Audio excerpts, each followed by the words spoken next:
something just happened across the border that's going to make you sick. And I'm not talking about hockey or maple syrup. I'm talking about a vehicle that Canadians can now walk into a dealership and drive home today, right now, while Americans are completely locked out. And when you see what this machine is, when you understand what it represents, you're going to realize we've been living in a financial prison this entire time. This is the BYD Dolphin Surf. And before you click away thinking this is just another Chinese car video, stop, because what I'm about to show you isn't about patriotism or brand loyalty or buying American. This is about cold, hard economics. This is about how the average American is being systematically drained by a car market that's rigged against them. This one single vehicle exposes the entire scam. Let me set the stage. It's 2026. The average new car in America costs $49,000. $49,000. The average monthly payment is $780 for 7 years. That's $65,520 over the life of the loan for a car that'll be worth maybe $20,000 when you're done paying. Meanwhile, if you try to go the smart route and buy used, you're looking at 2016 models with 100,000 miles, questionable maintenance history, and the constant anxiety of catastrophic repair bills. That's your reality. That's what affordable transportation looks like in America right now. But across the border, something different just happened, and it's about to make every single one of those numbers feel like a knife in your back. Let's talk about what the Dolphin Surf actually is, because this is where the story gets interesting. This is a compact EV hatchback. Think Mazda 3 size, but electric. It's not trying to be a luxury car. It's not trying to be a performance car. It's trying to be something that's disappeared from the American market entirely, an honest, affordable, functional vehicle for normal people who just need to get to work, pick up groceries, and live their lives without bleeding money every single month. The design is clean, not aggressive, not trying too hard.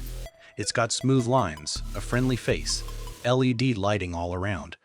It looks modern without looking weird. It looks like a car your mom could drive, your teenager could drive, anyone could drive. No weird sci-fi styling that screams, "Look at me, I'm electric."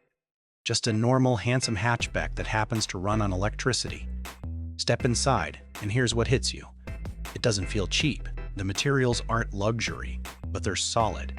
The plastics are textured, not that hard, shiny stuff that looks like it came from a 2003 rental car. The seats are comfortable, supportive, wrapped in decent fabric. You've got a 12.8-inch rotating touchscreen right in the center. Rotating, you can flip it between portrait and landscape depending on what app you're using. That's a feature you see on $60,000 EVs here in the States. You get wireless Apple CarPlay and Android Auto standard. You get a digital driver display. You get LED headlights. You get remote climate control through a phone app. So on those freezing Canadian winters or brutal summers, you can preheat or pre-cool the car before you even walk outside. These aren't luxury features anymore. This is basic modern car ownership. But here's the thing, how many used cars at the affordable price point have any of this? How many 2016 Corollas or 2015 Focuses come with wireless phone integration and remote climate control? Zero. You're getting decade-old technology because that's all the American market offers at the entry level. The Dolphin Surf seats 5 people comfortably. The back seat isn't cramped. Adults can actually sit back there without their knees hitting the front seats. There's a proper trunk that'll fit a week's worth of groceries or a couple suitcases. It's practical. It's thoughtful. It's designed for real people with real needs, not just as a statement piece for tech bros. Now let's talk about what makes it move. The base model has a 70-kilowatt electric motor that's about 94 horsepower. Is that going to win drag races? No. But it's peppy, responsive, perfect for city driving and highway merging. And because it's electric, you get that instant torque. No lag, no waiting for the transmission to downshift, just immediate power when you press the pedal. It's actually fun to drive in a way that a tired old gas car with 150,000 miles just isn't anymore. The long-range version bumps up to 150 kilowatts, that's 201 horsepower. Now we're talking. That's legitimately quick. That'll absolutely dust most normal cars at a stoplight, and it'll make highway passing effortless. It's smooth, silent, and requires virtually zero maintenance. No oil changes, no transmission fluid, No spark plugs, no exhaust system, no fuel filters. You charge it, you drive it, you forget about it. That's the dream that Americans are told doesn't exist yet, except it does. Just not for us. Here's where it gets technical. But stay with me because this matters. The Dolphin Surf uses BYD's Blade battery technology. These are LFP batteries, lithium iron phosphate. They're safer than traditional lithium-ion batteries. They last longer, they're cheaper to produce, and they're so safe that BYD literally stabs them with nails in promotional videos to prove they don't catch fire. These aren't sketchy batteries that are going to explode in your driveway. This is mature, proven technology that's been tested in millions of vehicles worldwide. The base model gives you 280 kilometers of range. That's 174 miles. And I already hear the chorus of, "That's not enough." Really? The average American drives 40 miles per day. 40. This thing has more than 4 times your daily commute. For people who need more, the long-range version delivers 385 kilometers, 239 miles, which handles pretty much any realistic daily driving scenario, unless you're commuting from one state to another. And the charging? DC fast charging gets you from 30% to 80% in about 30 minutes. That's a coffee break. That's long enough to hit a restroom and scroll your phone. And if you're charging at home overnight, which is what most people do, you wake up every morning with a full battery.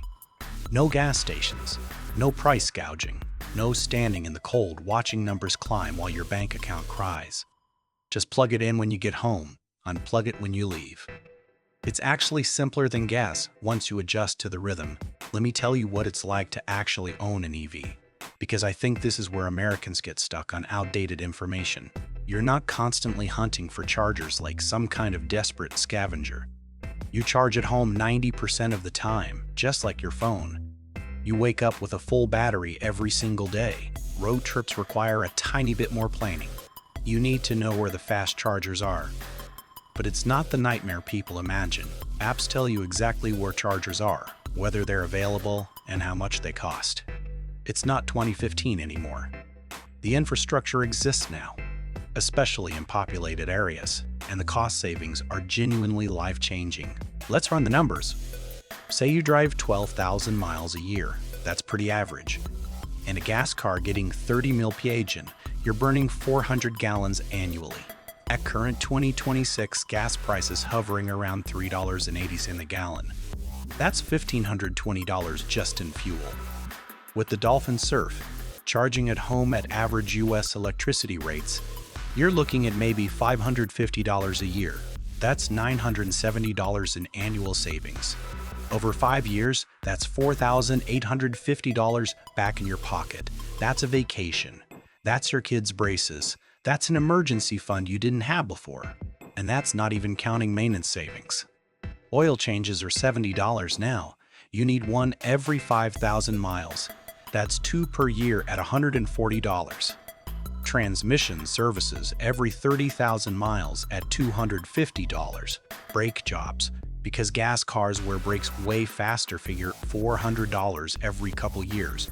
Air filters, fuel filters, coolant flushes, exhaust repairs. It adds up to thousands over the life of the vehicle. EVs have almost none of that. Brake pads last forever because of regenerative braking. No oil, no transmission, no exhaust. You rotate the tires and refill the windshield washer fluid. That's basically it. The maintenance savings alone can cover your car payment. Now let's talk about what the Dolphin Surf is actually competing against in the real world. Because this is where American consumers are getting destroyed. You're not comparing this to a brand new Ford or Chevy. Those cost $35,000 minimum.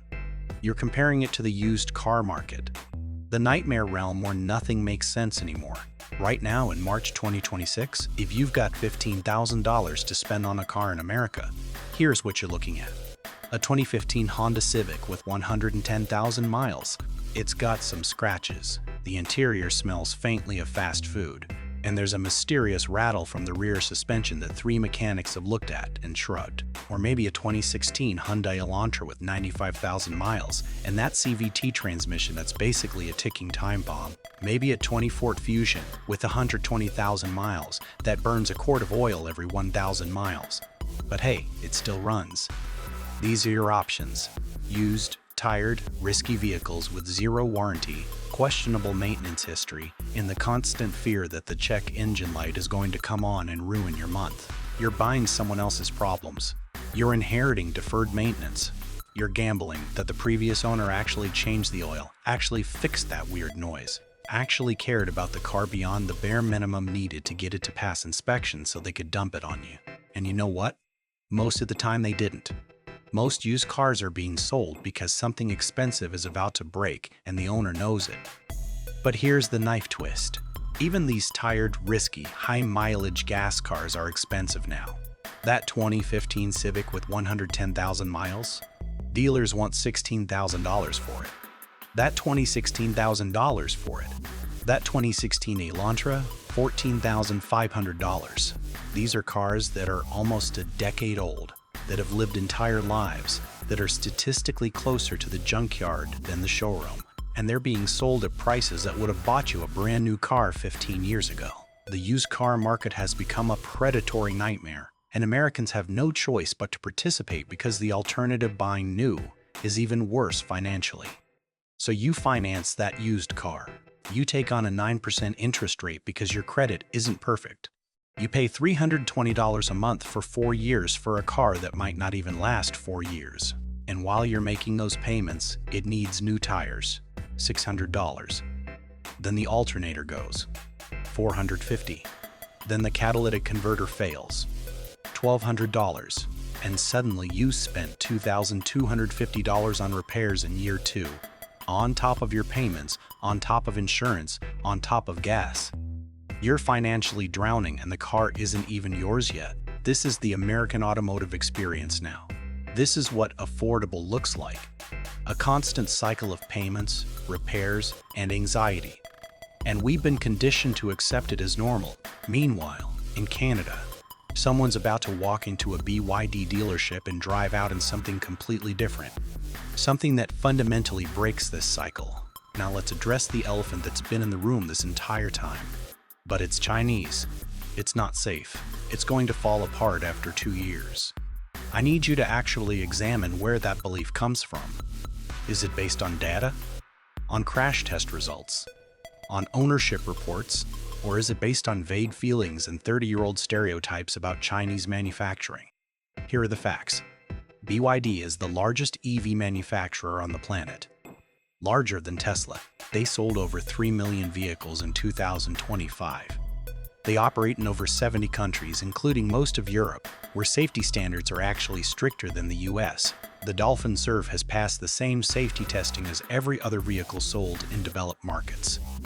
It has modern airbags, stability control, anti-lock brakes, all the standard safety tech. It's not some sketchy backyard operation. This is a massive established automaker with decades of experience. But even if you don't believe that, even if you're still skeptical, here's the real question. Is a brand new Chinese EV with a warranty less safe than a 2015 used car with 110,000 miles and unknown maintenance history? Because that's the actual comparison. One has modern safety tech, crumple zones designed with computer simulations, airbags that haven't been deployed, and a warranty that'll fix anything that breaks. The other has decade-old safety tech, wear and tear you can't see, and absolutely zero guarantee that it won't catastrophically fail tomorrow. Which one is actually riskier? The safety argument is a smokescreen. It's what American automakers and politicians hide behind because they can't say the real reason out loud. They're terrified of competition. If BYD and other Chinese manufacturers could sell vehicles in the US, if Americans had access to $20,000 EVs, the entire price structure collapses. What happens to Ford's $55,000 Mustang Mach-E? What happens to Chevy's $43,000 Blazer EV? What happens to Tesla's pricing power? It all evaporates. Consumers get what they actually want. Affordable transportation and corporate profits take a hit. So instead, we get tariffs and trade barriers and vague hand-waving about national security. And Americans stay trapped in an expensive market with no escape. It's not about protecting you. It's about protecting them. Let me paint you a picture of two different realities. In Canada, A young teacher making $48,000 a year needs a car. She goes to a BYD dealership, looks at the Dolphin Surf, and here's what she learns. It's going to cost her, and this is the number that's going to break your brain. 20,000 Canadian. That converts to roughly 14,300 USD at current exchange rates. $14,300 for a brand new electric vehicle with a warranty, with modern technology, with 0 miles. She can finance that over 4 years at a decent rate, and her payment is maybe $320 a month. But here's the kicker. She's also saving $80 a month on gas, saving another $50 a month on maintenance she doesn't need, and she got a small provincial EV incentive that knocked another $1,000 off. Her real cost of ownership is under $200 a month. In 3 years, she owns it outright. No more payments. Just cheap electricity and almost 0 maintenance. She's financially free. She's got breathing room. She can save for a house down payment, pay off student loans, actually build wealth instead of just surviving. Meanwhile, in America, another teacher making the same salary needs a car. She's got $3,000 saved up. She goes to a used car lot and finds a 2016 Nissan Sentra with 98,000 miles for $15,500. The dealer agrees to her $3,000 down. She finances $12,500 at 11% interest over 5 years. Her payment is $275 a month, but she's also paying $130 a month for gas. In month 7, the CVT transmission starts slipping. The repair costs $4,200. She doesn't have it. She puts it on a credit card. Now she's paying the car loan, the credit card, and still paying for gas. 2 years in, she's underwater on the loan and the car needs tires and brakes. She's trapped. The car owns her, not the other way around. 2 teachers, same salary. Different countries. One is building wealth. The other is drowning in car debt. That's not about work ethic or financial responsibility. That's about one person having access to affordable transportation and the other being systematically locked out of it. And that's the price. That's the number I've been holding back. The BYD Dolphin Surf starts at $20,000 Canadian, about $14,300 USD for the base model. The long-range version with more power and more range is around $30,000 Canadian, roughly $21,500 USD for a brand new EV with a warranty, with a modern tech, with operating costs that are a fraction of any gas car. Let that fully sink in. $14,000. That's less than most Americans are paying for decade-old used cars. That's less than the average car down payment. That's less than 2 years of average car payments. And you're getting a brand new vehicle that'll last 10 years minimum with almost 0 maintenance. Do you understand how broken the American market is now? Do you see how badly we're being ripped off? The average new car in America costs $49,000. The average used car costs $28,000. And Canadians can buy a brand new EV for $14,300. That's not a small difference. That's not a regional price variation. That's a completely different universe of affordability. That's the difference between car ownership being a burden and car ownership being liberating. And the crazy part? BYD isn't even trying to be charitable. They're not losing money on these vehicles. They're making a profit at this price. They've just figured out how to manufacture efficiently, how to use cheaper battery chemistry, how to skip the massive marketing budgets and dealer networks that inflate American car prices. They're proving that affordable EVs are possible. They exist. Right now. Today. But Americans can't have them because our government and auto industry have decided that protecting corporate profits is more important than helping consumers. Here's what really gets me. This isn't just about cars. This is about quality of life. Transportation costs are the second biggest expense for most American families after housing. If you could cut that expense in half, if you could free up $300 or $400 a month, what would that do for your life? That's childcare. That's healthcare. That's savings. That's retirement. That's the difference between barely surviving and actually thriving. But instead, we're stuck in a system where a reliable car costs $400 to $800 a month between payments, insurance, gas, and maintenance. And we just accept it. We treat it as inevitable. We tell ourselves that's just what cars cost now, and we finance ourselves into oblivion because what choice do we have? You need a car to work in most of America. Public transit barely exists outside major cities. Biking or walking isn't realistic for most commutes. You're hostage to the car market, and the car market knows it. The BYD Dolphin Surf proves it doesn't have to be this way. Affordable, reliable, modern transportation is possible. Other countries have it. We don't, not because of safety, not because of quality, but because of politics and protectionism and corporate greed. So here's my question for you. If you could buy the Dolphin Surf tomorrow for $15,000, would you?